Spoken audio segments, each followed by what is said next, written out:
কিছু স্বার্থান্বেষী গোষ্ঠী সেনাবাহিনীর পরিচয় ব্যবহার করে বেসামরিক পোশাকে সরকারি ও কর্পোরেট অফিস, বাসস্থান, বিপণী বিতান ও দোকানে তল্লাশি চালাচ্ছে।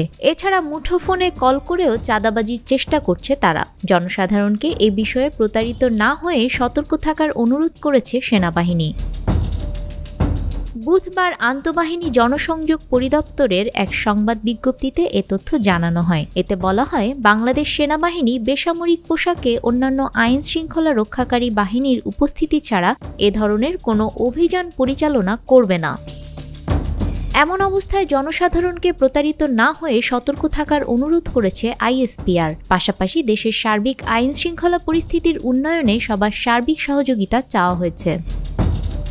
শিক্ষার্থীদের কোটা সংস্কার আন্দোলন এক পর্যায়ে সরকার পতনের আন্দোলনের রূপ নিলে সাবেক প্রধানমন্ত্রী শেখ হাসিনা পদত্যাগ করে ৫ আগস্ট দেশ ছেড়ে পালিয়ে যান। কিন্তু ওই সময় কঠিন পরিস্থিতির মুখোমুখি পড়তে হয় সেনাপ্রধান ওয়াকারুজ্জামানকে। এরপর অন্তর্বর্তী সরকার গঠিত হলে পরিস্থিতি অনেকটাই নিয়ন্ত্রণে আসে। তবে অভিযোগ ওঠে বিভিন্ন দলীয় ও সেনাবাহিনীর পরিচয় দিয়ে বিভিন্ন স্থানে চাঁদাবাজির। আর এই প্রেক্ষিতেই আজ জনসাধারণকে সচেতন করে প্রজ্ঞাপন জারি করল আইএসপিআর।